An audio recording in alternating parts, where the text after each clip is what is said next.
Caitlin Clark is on the ground again, grabbing her knee, and the broadcast just told 15 million people watching at home that the other player lost her balance. She didn't lose her balance. Anyone with two working eyes can watch that replay and see exactly what happened. That was not a stumble. That was not an accident. That was a defender who ran directly into Clark's lower body at full speed, wrapped up, and tried to take her legs out from under her, and the referees standing right there watching it happen decided the smartest move was to do absolutely nothing. This is the Indiana Fever taking on the Dallas Wings, and by the time the night was over, Caitlin Clark had been shoved, grabbed, held, and knocked to the floor more times than anyone bothered to count on the stat sheet. But two moments in particular are the ones nobody can stop talking about this morning. First, a play where Clark ends up holding her knee in visible pain after a defender goes low into her legs in a way that has nothing to do with playing the ball. And second, Paige Bueckers wrapping up Clark's arm late in the second quarter, refusing to let go, basically daring the officials to make a call while the clock winds down. Two completely different moments, same result both times.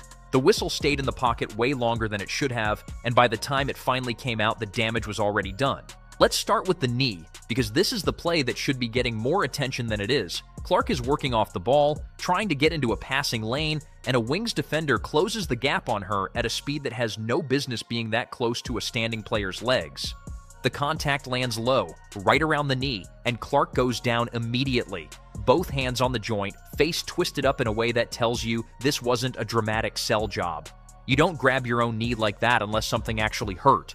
The defender, meanwhile, stumbles a step or two afterward and throws her arms out like she's the one who got caught off guard by the whole thing, which is exactly the kind of small performative detail that makes the whole play look even more deliberate on a second and third viewing. Problem with calling that a loss of balance.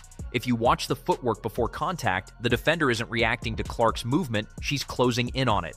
She squares up, drops her hip angle, and drives directly into Clark's standing leg the exact same way a defensive back tries to chop down a running back before he can plant and cut. That's not incidental. That's not a player simply failing to stop in time. That's a body positioned specifically to get underneath Clark and take her down. And the fact that the broadcast crew called it losing her balance in real time tells you something about how quickly people are willing to explain away contact on this particular player, instead of just calling it what it clearly is. If a defender wanted to simply contest the passing lane, there are a dozen ways to do that without ever getting near the knee. This wasn't one of those ways. Here's the part that should actually make people angry. Not just the play itself, but what happened after it. No whistle, not late, not delayed, just nothing. Clark is on the floor holding her knee. The trainer eventually jogs out to check on her, and the referees standing within 10 feet of the whole thing act like they watched a completely different possession.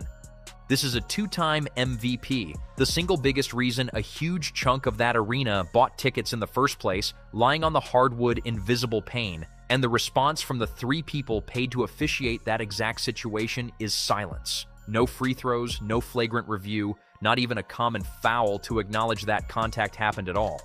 The game just restarts like nothing occurred, and the only proof anyone gets that something actually went wrong is Clark limping through the next several possessions. Compare that to how quickly whistles come out when Clark is the one making contact. Earlier in this very series between these two teams, Clark barely bumps into a defender setting up a screen and gets an offensive foul called almost instantly, no hesitation, no discussion, no letting the play develop to see if it actually affects anything. That's the disconnect fans keep pointing out game after game. When Clark initiates even the lightest contact, it's a foul before she's finished the motion. When something significantly more physical happens to her, the whistle suddenly needs an extended review of the situation, or it just never comes at all. It's the same three officials working the same 40 minutes of basketball, somehow applying two entirely different standards depending on which jersey is doing the shoving. This isn't the first time this exact pattern has shown up either. A few weeks back, Clark picked up a technical foul for making contact with an official while she was simply following through on a play, a body in motion with nowhere else to go. Meanwhile, other players around the league have made similar or rougher contact with officials in the middle of live action and walked away with nothing more than a shrug. Fans noticed it instantly, and it fed right into the same argument that's been building all season. The standard for what counts as a foul against Clark and what counts as a foul on her seem to be two completely different rulebooks, and nobody in the league office has ever offered a real explanation for why that gap keeps showing up night after night.